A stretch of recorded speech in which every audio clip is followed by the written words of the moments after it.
Pour commencer, examinons les raisons pour lesquelles des individus peuvent choisir d'accepter la marque de la bête.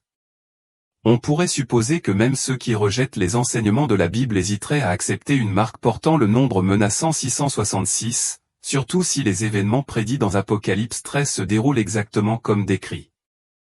Pourtant, la Bible nous prévient que beaucoup accepteront effectivement cette marque malgré les avertissements clairs. Ce phénomène peut être attribué à plusieurs facteurs, notamment la tromperie et la coercition économique, où l'incapacité d'acheter ou de vendre sans la marque devient une incitation convaincante. Un aspect rarement exploré est l'impact profond des forces spirituelles et des gouvernements terrestres sur cette décision. Le livre de Daniel dans l'Ancien Testament offre des aperçus remarquables sur la dynamique spirituelle qui influence les nations terrestres. Daniel 10, en particulier, offre une vision captivante de la façon dont les royaumes célestes et terrestres se croisent, mettant en lumière les forces spirituelles en jeu derrière les affaires politiques. En tant que chrétiens, nous sommes appelés à avoir une compréhension du monde spirituel. Notre foi reconnaît que Dieu est un esprit et que notre monde est habité par des êtres spirituels dont l'influence est profonde. Il est crucial de reconnaître que notre existence n'est pas simplement un voyage physique parmi les êtres humains, c'est plutôt une expérience spirituelle étroitement liée à la présence de ces entités invisibles. Dans Daniel 10, nous rencontrons le prophète Daniel, qui est profondément troublé par l'avenir de son peuple, actuellement en exil en Perse. Il prie avec ferveur pour obtenir la perspicacité et la direction divine. En réponse, un ange céleste est envoyé pour apporter la réponse aux prières de Daniel. Cependant, cet ange fait face à une formidable résistance en cours de route. Il est retardé par une force démoniaque connue sous le nom de prince de Perse, qui bloque son chemin pendant 21 jours jusqu'à ce que Michel, l'un des principaux princes, arrive pour l'aider. Ce passage illustre non seulement la réalité de l'opposition spirituelle, mais aussi l'influence significative de ces entités spirituelles sur les questions terrestres. Il sert de rappel de l'interaction complexe entre les domaines spirituels et physiques et souligne l'importance de rester vigilant et de discerner spirituellement. Daniel 10, 11-13 déclare, « Il me dit, Daniel, homme bien-aimé, comprends les paroles que je te dis, et tiens-toi droit, car c'est vers toi que je suis maintenant envoyé. » Lorsqu'il m'eut dit ces paroles, je me tins là tout tremblant. Il me dit, « Ne crains point, Daniel, car dès le premier jour où tu as appliqué ton cœur à comprendre et à t'humilier devant ton Dieu, tes paroles ont été entendues, et c'est à cause de tes paroles que je viens. Mais le chef du royaume de Perse m'a résisté 21 jours. Mais voici, Michaël, l'un des principaux chefs, est venu à mon secours, et je suis resté là avec les rois de Perse. » Cette rencontre révèle un aspect crucial de la guerre spirituelle, la présence d'entités spirituelles associées aux nations terrestres. Le prince de Perse n'est pas un prince humain, mais un puissant être démoniaque qui s'oppose au message et à l'œuvre de Dieu. Cette obstruction indique un niveau élevé d'influence et de contrôle exercé par les forces spirituelles sur les affaires nationales. Daniel 10, 19-20 déclare plus loin, et il dit, « Homme bien-aimé, ne crains point. Que la paix soit avec toi, sois fort, oui, sois fort. » Lorsqu'il me parla, je fus fortifié, et je dis, « Que mon Seigneur parle, car tu m'as fortifié. » Il dit alors, « Sais-tu pourquoi je suis venu vers toi? Et maintenant, il faut que je retourne combattre le chef de Perse, et quand je serai sorti, voici que le chef de Grèce viendra. » En outre, Daniel 10 nous présente trois princes différents, le prince de Perse, le prince de Grèce et Michel, le prince d'Israël. Chacun de ces princes représente une entité spirituelle liée à une nation spécifique. L'opposition à laquelle le messager angélique est confronté met en évidence le fait que ces princes spirituels exercent un pouvoir important, influençant les événements au sein de leurs nations respectives. Bien que la Bible n'indique pas explicitement que chaque nation a un prince spirituel correspondant, l'implication est claire. La mention de ces trois princes suggère un principe plus large selon lequel les entités spirituelles sont activement impliquées dans les affaires des nations. Cette compréhension s'aligne sur la description que fait le Nouveau Testament de la guerre spirituelle et de l'influence des forces démoniaques sur les événements mondiaux. Cela nous amène à une notion qui donne à réfléchir, se pourrait-il que les forces gouvernementales, dirigées par des princes de différentes nations, jouent un rôle dans l'introduction de la marque de la bête telle que décrite dans Apocalypse 13 ? Le passage décrit un avenir où les gens seront contraints d'accepter la marque de la bête, un symbole d'allégeance à l'Antéchrist.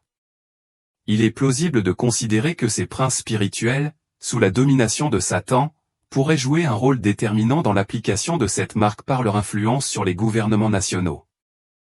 Apocalypse 13 décrit un système de bêtes qui symbolise un gouvernement puissant et oppressif. La bête que nous voyons dans l'Apocalypse reçoit l'autorité du dragon, représentant Satan. C'est dans ce cadre que la marque de la bête est introduite, une marque qui signifie la loyauté envers l'Antéchrist et qui est nécessaire aux transactions économiques. Le rôle des entités spirituelles dans ce processus ne peut être négligé. Se pourrait-il que ces princes démoniaques mentionnés dans Daniel 10, et d'autres non mentionnés dans les Écritures, s'alignent sur l'Antéchrist et soient l'une des forces motrices de la mise en œuvre et de l'application de la marque, garantissant que la population soit obligée de s'y conformer? Le royaume de Satan, comme l'indique la Bible, n'est pas divisé. En fait, il fonctionne souvent de manière plus cohérente que certains conseils d'église. Jésus lui-même le reconnaît dans Matthieu 12, 25-26, « Tout royaume divisé contre lui-même est dévasté, et toute ville ou maison divisée contre elle-même ne peut subsister. Et si Satan chasse Satan, il est divisé contre lui-même. Comment donc son royaume subsistera-t-il ? Cette unité au sein du royaume de Satan suggère un effort coordonné pour atteindre ses objectifs, notamment l'établissement du règne de l'Antéchrist et l'application de la marque de la bête. La Bible indique très clairement que certaines nations ont des princes. Il est logique de croire que d'autres nations ont également des princes. Rien dans la parole de Dieu ne suggère que les 3 nations mentionnées dans Daniel soient les seules à avoir des princes. Il est logique de supposer que ces princes s'aligneront sur l'Antéchrist et aideront à instaurer sa domination. Cette compréhension s'aligne sur la description que fait le Nouveau Testament de la guerre spirituelle et de l'influence des forces démoniaques sur les événements mondiaux. Se pourrait-il que d'autres nations aient également des princes qui leur sont associés? Se pourrait-il que les États-Unis aient un prince associé à cette nation, influençant sa politique et sa société? Se pourrait-il que des pays comme le Canada, le Royaume-Uni, les Émirats arabes unis, l'Inde, l'Afrique du Sud, la Russie, la Chine, la France, le Nigeria, l'Australie, le Japon, la Corée du Nord et la Corée du Sud aient chacun des princes influençant leur ascension, leur chute, leur victoire et leur défaite? Je n'ai pas la réponse à ces questions, car la Bible ne le dit pas explicitement.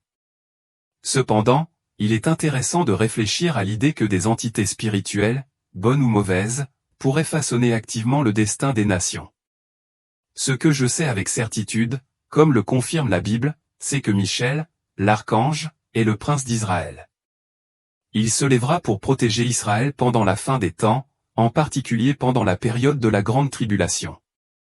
Maintenant, réfléchissez à ceci, les États-Unis ont-ils un prince associé à eux? Personnellement, je le crois, bien que je ne le dise pas ouvertement, car la Bible ne le dit pas explicitement. Cependant, il y a suffisamment de preuves pour suggérer et arriver à cette conclusion. Si les États-Unis ont un prince associé à eux, que fait-il cette année? Il est indéniable que nous vivons une époque sans précédent. Nous assistons à la révélation de la prophétie biblique comme jamais auparavant. Nous entrons dans le livre de l'Apocalypse. La notion d'un prince spirituel aux États-Unis soulève de nombreuses questions. Quel rôle ce prince pourrait-il jouer dans le climat politique et social actuel? Compte tenu de l'influence considérable que les États-Unis exercent à l'échelle mondiale, les actions de son prince spirituel pourraient avoir des implications de grande portée. Le lien entre les royaumes spirituels et terrestres est encore plus souligné en considérant le contexte moderne. L'Iran, la Perse moderne, continue d'être en désaccord avec Israël. Ce conflit en cours suggère que le prince spirituel de Perse, qui s'est opposé au messager de Dieu à l'époque de Daniel, est peut-être encore à l'œuvre aujourd'hui. La persistance de ce conflit souligne l'influence durable des forces spirituelles sur les relations nationales et internationales. En explorant Daniel 10, nous acquérons une compréhension plus approfondie de la dynamique spirituelle en jeu derrière les gouvernements terrestres. Ce chapitre renforce l'hypothèse selon laquelle les actions et les décisions visibles des gouvernements humains sont influencées par des forces spirituelles invisibles. La domination de Satan sur les royaumes terrestres et l'opposition des princes démoniaques aux messagers de Dieu mettent en évidence la réalité selon laquelle les affaires humaines ne sont pas uniquement gouvernées par des décisions humaines. En observant les événements qui se déroulent dans le monde et dans notre pays, souvenez-vous de ce fait, les affaires humaines ne sont pas uniquement régies par des décisions humaines. Des forces spirituelles, des êtres spirituels, sont également en jeu. En comprenant cette dynamique spirituelle, nous comprenons la véritable nature du contrôle exercé sur le gouvernement américain et sur d'autres nations, nous rappelant la bataille spirituelle en cours qui façonne notre monde. Il ne fait aucun doute que les influences gouvernementales par le biais de la législation et d'autres moyens pousseront les gens à accepter la marque de la bête. Pourquoi quelqu'un accepterait-il la marque de la bête? La science-fiction des décennies passées est la réalité d'aujourd'hui. Regardez les couloirs de l'histoire et vous verrez que la technologie évolue à une vitesse alarmante, 100 000 avant Jésus-Christ, les outils en pierre, 4 000 avant Jésus-Christ, la roue, 800 avant Jésus-Christ, le cadran solaire, poudre à canon du 9e siècle, 12e siècle après Jésus-Christ, boussole du 14e siècle après Jésus-Christ, presse à imprimer du 19e siècle, machine à vapeur, chemin de fer, ampoule électrique du 20e siècle, automobile, télévision, armes nucléaires, vaisseaux spatiaux, Internet, appareils photo. Numérique, navigation GPS. Rien qu'au cours de la première décennie du XXIe siècle, il y a eu tant de progrès dans les domaines de la biotechnologie, de la nanotechnologie, de l'intelligence artificielle, de la fusion, de la vision et de la théorie M. Le monde change, et alors que le monde change, nous vivons à la 11e heure.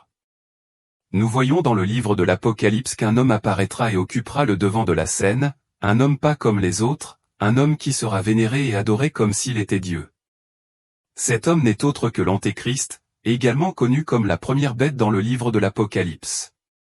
Une image de l'Antéchrist sera construite, et tous les habitants de la terre seront obligés d'adorer l'image de la bête. Ceux qui refusent d'adorer l'image de la bête seront tués. Ceux qui adoreront la bête auront le privilège d'acheter et de vendre par l'intermédiaire de la marque, qui sera apposée sur la main droite ou sur le front. La marque de la bête sera composée de deux choses, le nom de l'Antéchrist ou le nombre qui correspond à son nom, et ce nombre est 666. Le livre de l'Apocalypse m'a toujours fasciné parce qu'il révèle la fin des temps. Je me suis toujours posé la question, pourquoi diable quelqu'un prendrait-il la marque de la bête si la Bible vous avertit de ne pas la prendre? Non seulement la Bible avertit les gens de ne pas prendre la marque de la bête, mais les 144 000 prêcheront l'évangile dans le monde entier et préviendront probablement les gens de la marque de la bête. En plus de cela, les deux témoins viendront et avertiront les gens de ne pas recevoir la marque de la bête. Ces deux témoins auront des pouvoirs surnaturels. Ils auront l'autorité de fermer le ciel pour qu'aucune pluie ne tombe pendant les jours de leur prophétie, et ils auront autorité sur les eaux pour les changer en sang et pour frapper la terre de toutes sortes de fléaux aussi souvent qu'ils le désireront. Les gens du monde entier verront également 3 anges voler, les avertissant de ne pas prendre la marque de la bête.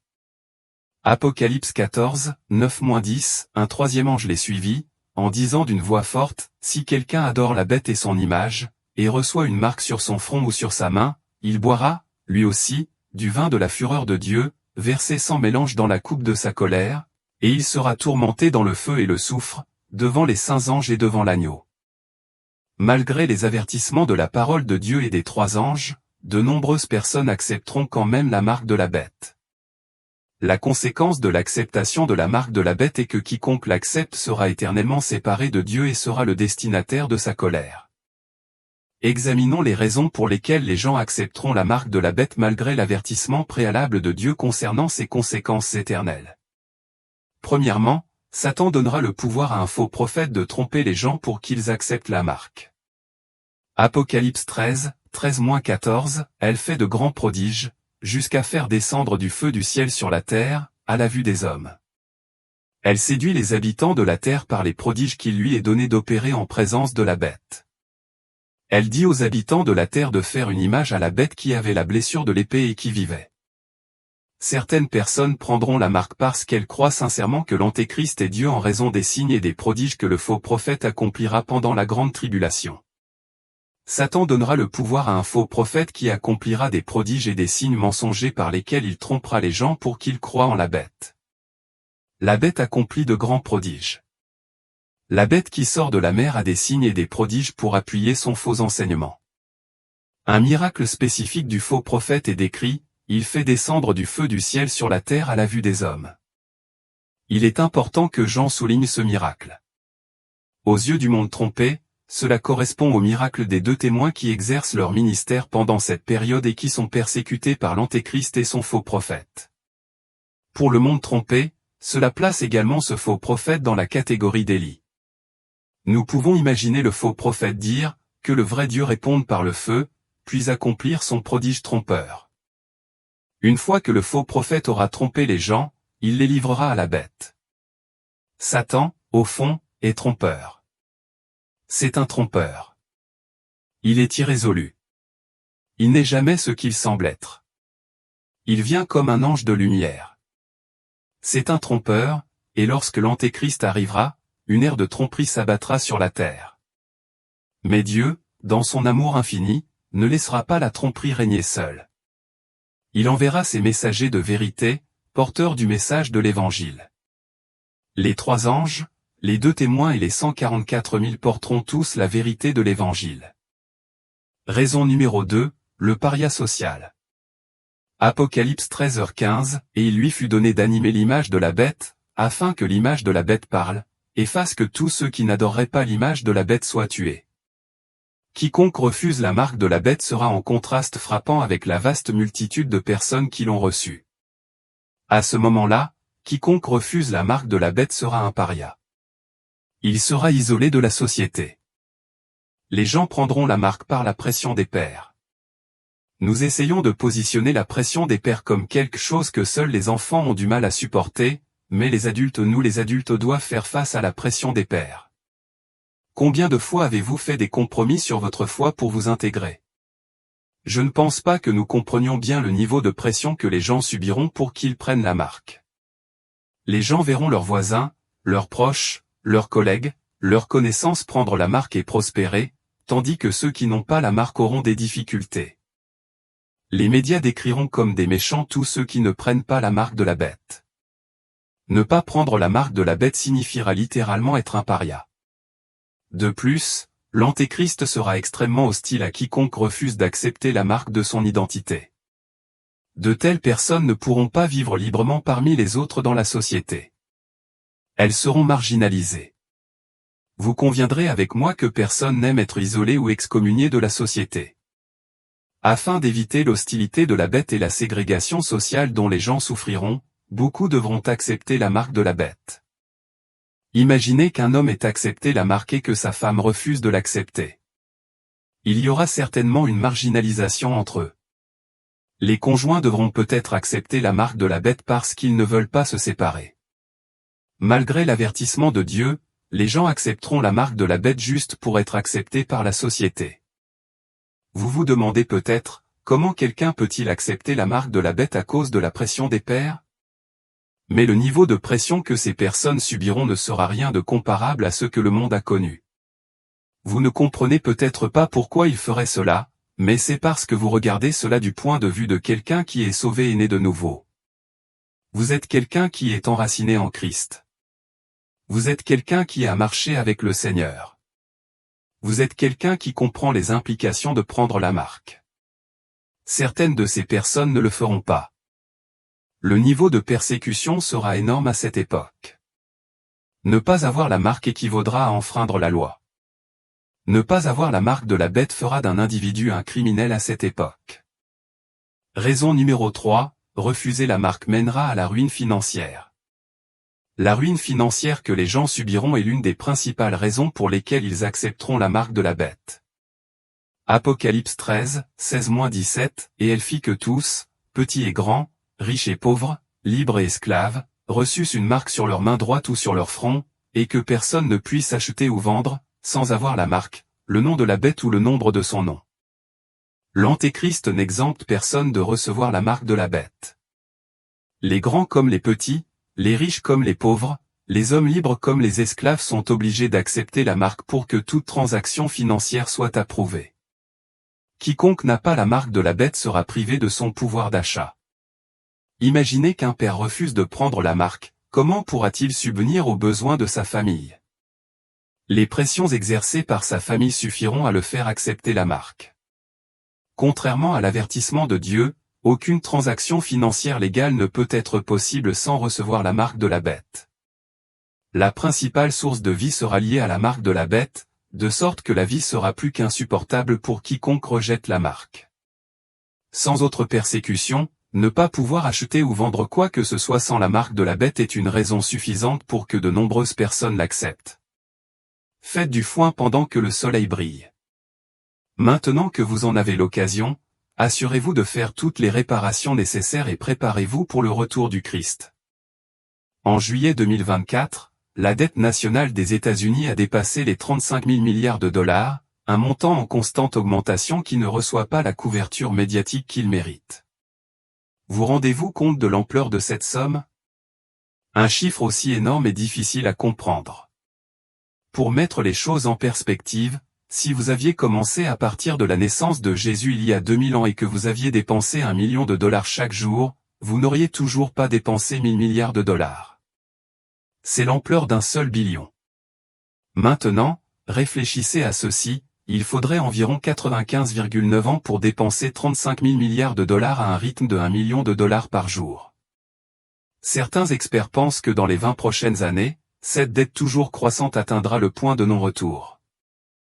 Comment en sommes-nous arrivés là? Au début des années 2000, la dette a commencé à augmenter en raison des dépenses militaires liées aux guerres en Afghanistan et en Irak. La guerre est une industrie très rentable pour certaines entreprises et certains PDG qui prospèrent financièrement lorsqu'il y a un conflit. Ils sont prêts à nourrir leur cupidité financière avec la vie d'hommes et de femmes courageux. La dette américaine a atteint de nouveaux sommets avec la bulle immobilière alimentée par la cupidité, qui a conduit à la crise financière de 2008. Plus récemment, la pandémie de 2020 a incité les États-Unis à emprunter davantage d'argent pour soutenir divers programmes de dépenses d'aide à la pandémie. Nous avons maintenant une dette de 35 000 milliards de dollars. Personnellement, j'ai du mal à comprendre ce chiffre. Si vous vouliez compter jusqu'à 35 000 milliards de dollars, en comptant un chiffre par seconde sans vous arrêter, il vous faudrait plus d'1 million d'années pour l'atteindre. Cet exemple permet d'illustrer à quel point 35 000 milliards de dollars sont stupéfiants et l'ampleur de notre dette nationale. Mais à qui devons-nous cet argent? Pensez Y. On dirait presque que quelqu'un tente de détruire le dollar américain. Regardons maintenant d'autres pays ayant des dettes nationales substantielles. Le Japon, le deuxième pays le plus endetté, a une dette nationale dépassant les 13 000 milliards de dollars. Bien que ce chiffre soit inférieur à celui des États-Unis, il est significatif compte tenu de la petite économie du Japon. L'Italie se classe au 3e rang en termes de dette nationale, avec une dette dépassant les 3 000 milliards de dollars. Le Canada a une dette nationale de plus de 1 400 milliards de dollars. La dette stupéfiante de différents pays augmente à un rythme sans précédent. Je voudrais maintenant discuter d'un scénario plausible ou une théorie, mais une théorie qui est inquiétante. L'Antéchrist pourrait-il émerger des profondeurs de la crise financière? Est-ce la raison pour laquelle il semble y avoir une attaque systématique contre le dollar américain, et pas seulement contre l'économie américaine, mais contre les économies mondiales en général? Année après année, la dette de toutes les nations semble augmenter.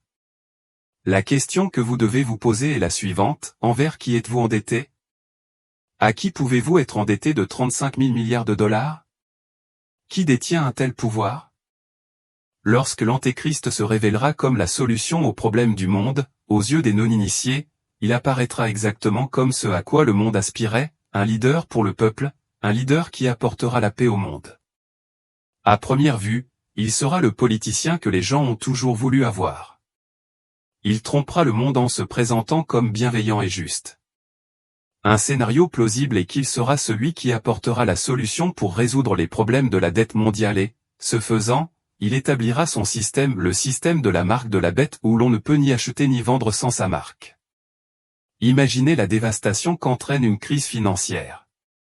Se pourrait-il qu'au moment où le monde est le plus vulnérable, un leader émerge, apportant la prospérité financière avec son système qui nécessite une marque sur le front ou sur la main droite? Se pourrait-il que ce leader émerge et mette fin aux différentes guerres qui se déroulent à travers le monde? Rappelez-vous, lorsque l'Antéchrist apparaîtra, il ressemblera à l'un d'entre nous qui est là pour le bien commun. Le scénario est effrayant, mais approfondissons le contexte et les implications. L'augmentation de la dette mondiale n'est pas seulement une série d'événements économiques malheureux, elle fait partie d'un plan calculé et orchestré pour mettre le monde à genoux. Chaque nation, quelle que soit sa force économique, est accablée par une dette toujours croissante. Ce n'est pas une coïncidence, c'est une stratégie conçue pour affaiblir la souveraineté nationale et centraliser le pouvoir entre les mains de quelques-uns. Alors que ces dettes gonflent au-delà de tout contrôle, elles ouvrent la voie à une entité unique qui interviendra avec une solution ou une entité qui apparaît comme un sauveur mais qui est, en fait, l'Antéchrist. Dans ce scénario, l'Antéchrist se présentera comme le solutionneur ultime des problèmes au milieu du chaos mondial, de l'effondrement économique et du désespoir généralisé. Il se lèvera avec des promesses de stabilité et de prospérité. Il proposera un nouveau système économique qui éradique toutes les dettes. Ce système sera si séduisant que le monde l'adoptera sans hésiter.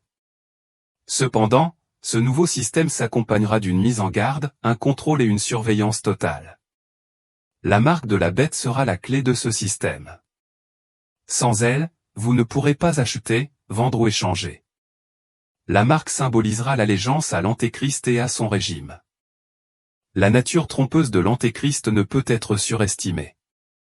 Il incarnera tout ce que l'humanité désire chez un dirigeant, le charisme, l'intelligence et la promesse de paix et de prospérité.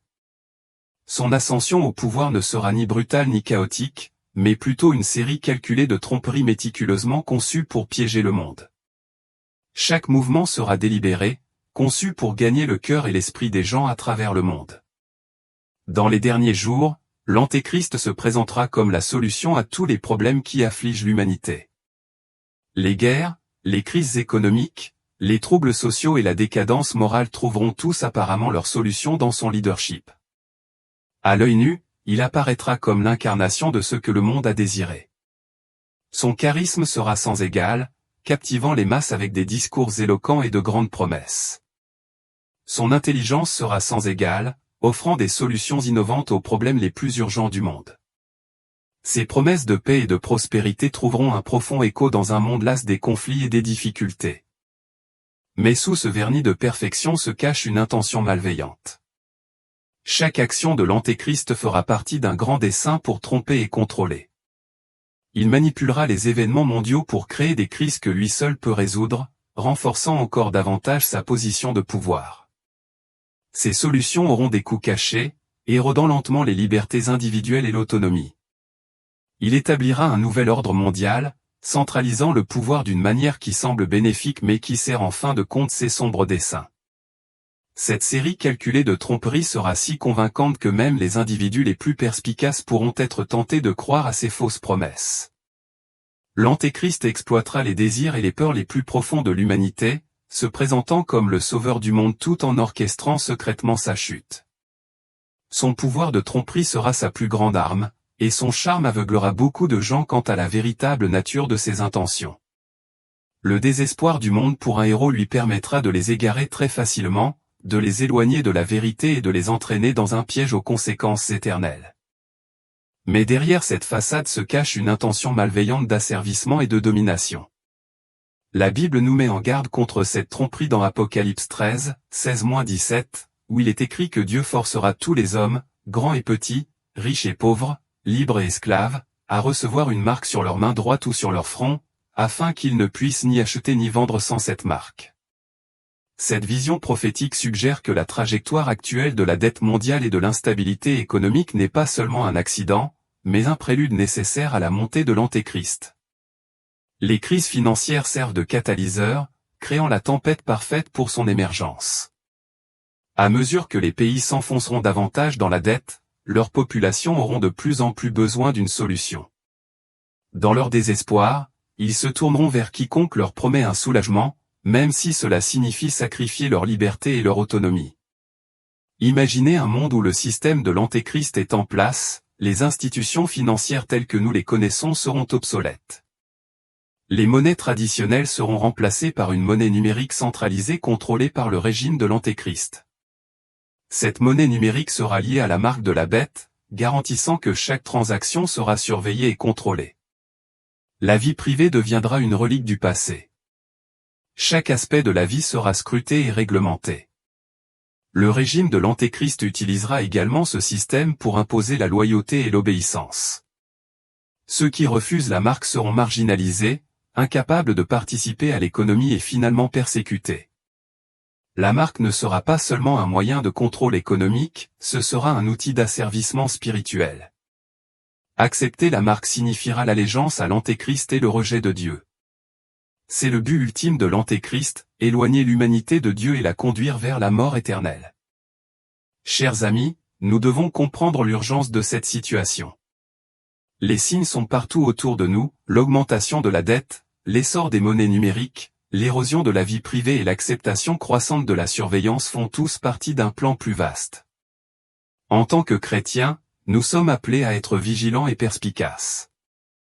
Nous ne devons pas nous laisser influencer par les fausses promesses de prospérité et de paix offertes par l'Antéchrist. Au contraire, nous devons placer notre confiance en Dieu et rester fermes dans notre foi face à une tromperie aussi écrasante. Comment pouvons-nous nous préparer? Tout d'abord, nous devons nous informer nous-mêmes et informer les autres sur la véritable nature de l'Antéchrist et de ses plans. La connaissance est notre première ligne de défense. Deuxièmement, nous devons renforcer notre vie spirituelle par la prière et la lecture de la Bible. Notre relation avec Dieu sera notre ancre dans la tempête à venir. Troisièmement, nous devons résister à la tentation de nous conformer aux normes du monde et rester engagés à vivre selon les principes de Dieu. La bataille à laquelle nous sommes confrontés n'est pas seulement économique ou politique, elle est spirituelle. L'ascension de l'Antéchrist fait partie d'une lutte cosmique entre le bien et le mal, entre Dieu et Satan. Bien que l'Antéchrist puisse paraître puissant et invincible, nous devons nous rappeler que son règne est temporaire. La Bible nous assure que le Christ reviendra et triomphera des forces des ténèbres. Notre espoir ne réside pas dans les promesses éphémères de l'Antéchrist mais dans les promesses éternelles de Dieu. L'augmentation de la dette mondiale et l'instabilité économique préparent le terrain pour son émergence. Les gens vivent avec le sentiment omniprésent que quelque chose de monumental est sur le point de se produire. Ce sentiment n'est pas une notion passagère mais une intuition persistante que beaucoup trouvent impossible à ébranler. C'est comme si une conscience collective était à l'écoute des signes d'un changement imminent, qui promet d'être profond et transformateur. Ce sentiment d'appréhension est fondé sur la reconnaissance du fait que les niveaux actuels de la dette sont insoutenables et que les pressions économiques croissantes ne peuvent être ignorées. Alors que la dette nationale des États-Unis dépasse les 35 000 milliards de dollars et que d'autres pays suivent leur exemple avec des chiffres tout aussi stupéfiants, il devient de plus en plus évident que ces fardeaux financiers ne peuvent pas être maintenus indéfiniment. Les économistes et les analystes préviennent que nous sommes sur la voie d'un bouleversement économique majeur. Les gens assistent à ce que l'on ne peut décrire que comme le début des souffrances. On assiste à une augmentation notable de l'immoralité, à un mépris flagrant des normes éthiques et à une érosion des valeurs qui autrefois maintenaient la cohésion de la société. L'augmentation de la violence, de la corruption et de la dépravation n'est pas seulement rapportée dans les médias, elle est visible dans les communautés, les écoles et les lieux de travail. Le tissu social s'effrite et ce déclin moral est un autre indicateur que nous vivons une époque sans précédent. En observant ces tendances inquiétantes, les gens ne se contentent pas d'observer passivement, mais ressentent activement que ce sont les derniers jours qui se déroulent sous leurs yeux. Le sentiment d'un événement important imminent est presque palpable. C'est une intuition lancinante et constante que quelque chose de bien plus important qu'une simple crise économique ou des troubles sociaux se profile à l'horizon. Cette intuition est réelle et constante, motivée à la fois par des événements observables et par une conscience intérieure que l'histoire est sur le point de connaître un changement radical. Le changement anticipé est la venue de notre Seigneur Jésus-Christ, une espérance fervente qui réside profondément dans le cœur des vrais croyants d'aujourd'hui. Les chrétiens nés de nouveau du monde entier se trouvent en parfait accord avec Jean lorsqu'il conclut l'avant-dernier verset de la Bible en déclarant avec passion « Viens, Seigneur Jésus ». Ce cri du cœur résonne du plus profond de leur âme, aspirant au retour de leur Sauveur. Il est le précieux Jésus, celui qui a donné sa vie de manière désintéressée pour l'humanité. La pensée du ciel, avec sa beauté indescriptible et sa paix éternelle, remplit leur cœur d'un désir irrésistible. Cette promesse céleste est ce que leur esprit désire par-dessus tout. Alors que les chrétiens assistent aux événements qui se déroulent dans le monde entier, ils sont obligés de se tourner vers la prière avec une urgence fervente, faisant écho à l'appel sincère « Viens, Seigneur Jésus ». Cette prière transcende la simple répétition, c'est une profonde déclaration de foi et un désir sincère d'intervention divine. L'anticipation collective du retour du Christ lie les croyants ensemble, forgeant un puissant sentiment d'unité et d'objectif commun. Leur foi inébranlable en Jésus-Christ devient une source de force et de courage, leur permettant de traverser les épreuves de la vie avec un espoir inébranlable. Leurs cœurs sont soutenus par la certitude que l'accomplissement de cette promesse divine introduira des bénédictions sans précédent et la paix éternelle. Ainsi, de chaque once de leur être, ils persistent dans leur prière et leur croyance inébranlable, « Viens, Seigneur Jésus ». Dans ce contexte, la montée de l'Antéchrist au milieu d'une crise financière évolue d'une simple préoccupation théorique vers une réalité pressante. L'augmentation de la dette mondiale et l'escalade de l'instabilité économique préparent le terrain pour son émergence. Alors que les systèmes financiers traditionnels vacillent sous la pression immense d'une dette ingérable, un sentiment de désespoir grandit parmi les gens du monde entier.